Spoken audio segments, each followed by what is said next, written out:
श्रीराम समर्थ. सद्गुरू श्री ब्रह्मचैतन्य महाराज गोंदवलेकर यांचे प्रवचन दिनांक 18 सप्टेंबर. गोंदवल्याच्या रामाचे वैशिष्ट्य. प्रत्येकाने गोंदवल्याच्या रामाचे एकदा तरी दर्शन घ्यावे असे मला फार वाटते. या रामाचे वैशिष्ट्य असे आहे की त्याच्या पुढे उभे राहिले म्हणजे आपल्या अवगुणांची तो जाणीव करून देतो. हेच काम विशेष महत्त्वाचे आहे, कारण दोषांची जाणीव झाली तरच मनुष्य त्यातून सुटण्याच्या प्रयत्नाला लागेल. आपल्याला एखादा रोग झाला आहे असे समजले तरच मनुष्य त्यातून मोकळा होण्याच्या प्रयत्नाला लागेल. तसे दोषांची जाणीव झाली तरच मनुष्य त्यातून सुटण्यासाठी रामाची प्रार्थना करून त्याला शरण जाईल.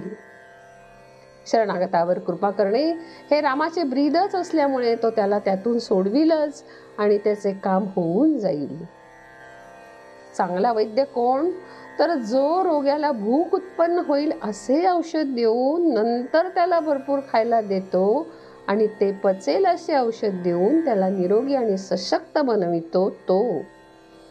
तसाच माझा राम आहे. म्हणून प्रत्येकाने त्याला एक वार तरी पाहावे असे मला मनापासून वाटते. मंदिरामध्ये मुक्तद्वार असावे, पण ते कुणाला? तर फक्त भगवंताच्या उपासकाला. भगवंताच्या उत्सवाला थोडेच लोक जरी जमले पण ते नामात राहणारे असले तर तो खरा आनंद आहे. उगीच पुष्कळ लोक जमावेत हा हेतू नसावा.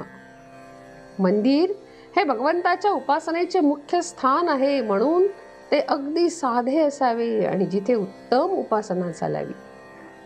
मंदिर नेहमी भिक्षेवरच चालावे.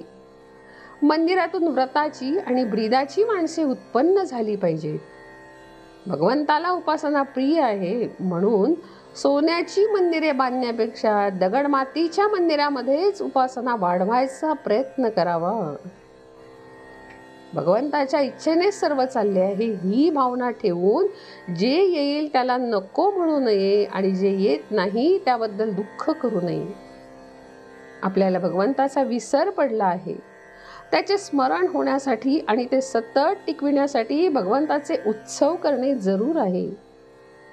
एखाद्या माणसाला पुष्कळ नाती असून तो जसा वेगळा राहू शकतो त्याप्रमाणे भगवंत सगळ्या ठिकाणी राहूनही आपल्या हृदयात राहू शकतो.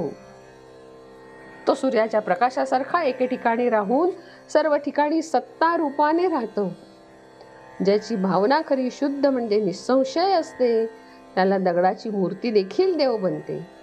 भावना मात्र 100 नंबरी पाहिजे, ती मध्ये भेसळ उपयोगाची नाही. आतमध्ये भगवंताचे अनुसंधान ठेवून बाहेर वृत्ती आवरण्याचा जो प्रयत्न करील त्याला परमार्थाचा अनुभव फार लवकर येईल. नामाचा अनुभव जसा नामातच घ्यायचा असतो तसा भगवंताचा अनुभव अनुसंधानात घ्यायचा असतो. उपासक देहाला विसरला की उपास्य मूर्तीमध्ये त्याला जिवंतपणा अनुभवाला येऊ लागेल. जानकी जीवन स्मरण. जय जय राम.